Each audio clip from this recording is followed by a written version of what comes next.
I am here with Catelin Drey, state senator from Sioux City. Hi. And we just came out of the Iowa Democratic Party's Liberty and Justice celebration. Any overall impressions from today? I think people are really fired up about the possibility that exists for Iowa in November. And I think having national figures like Secretary Buttigieg recognize that is fortifying for those of us who are, doing the work in our districts and talking to voters every day. And having those kind of sentiments reiterated for us is really helpful. And then obviously we know that it takes money to run statewide races and have the infrastructure that we need to win. And so that's it's important and exciting to see people here supporting those goals. State Party Chair Rita Hart just told us in the media that quite a few field offices are already open. Mm-hmm. Is there a field office open in Sioux City? Yeah, there is. And how's it going? What happens at a Iowa Democratic Party field office right now? That's a great question. I'm working on obviously my own race and really focused on state senate district 1, but there is a field office.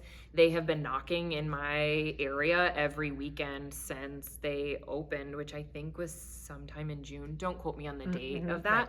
But they've been out already, really pounding the pavement, talking to voters, which is what it will take to win up and down the ballot. And so the fact that for the first time in quite a few years, we've got a coordinated campaign office in my area is really, really exciting. I know you've been out knocking on doors for a long time before that office was open. What are you hearing from voters? It's really interesting to knock on doors as a candidate because you can walk up to somebody who maybe wouldn't support a Democrat otherwise, right? But you can say, hi, my name is Catelin, I'm your state senator, and what's on your mind? And that really opens people up for a conversation, which is not always the case with a volunteer, right? We understand that it's a different conversation.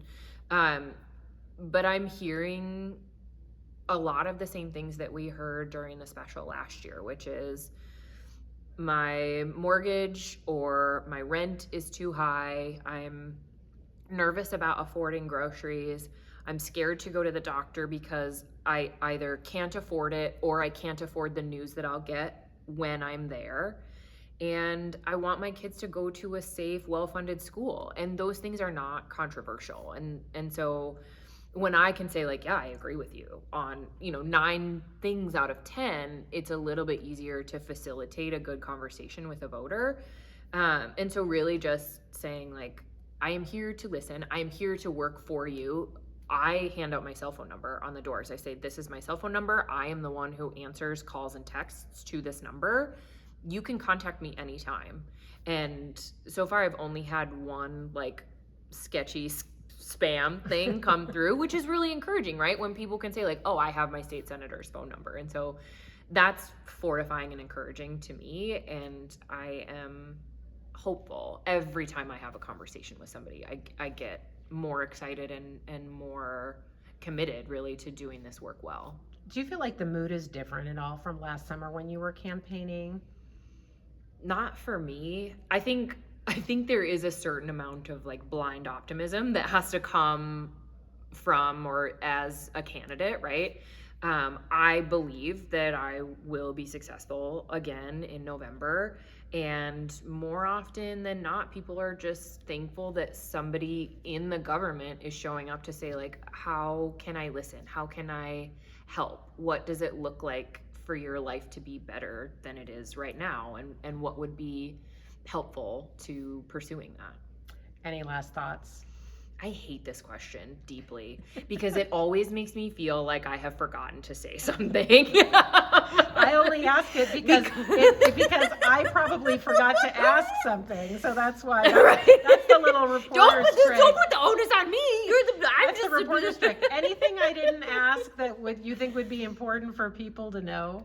I think the thing that, in addition to life being really expensive right now, the thing that people pretty consistently bring up is our cancer crisis. And when I can look at someone and say, I understand exactly how you're feeling. I too was scared to go to the doctor. I went anyway because I knew that I had decent health insurance and I had the resources and support to finance that or pay for it. And then I knew that I could deal with whatever the diagnosis was. And I am able to say that I am cancer-free right now because I had the necessary tools and support to get diagnosed, get treated, and get back to work. And that is not the case for a lot of Iowans, which is unacceptable to me. Catelin Drey, thank you so much for taking a few minutes to talk.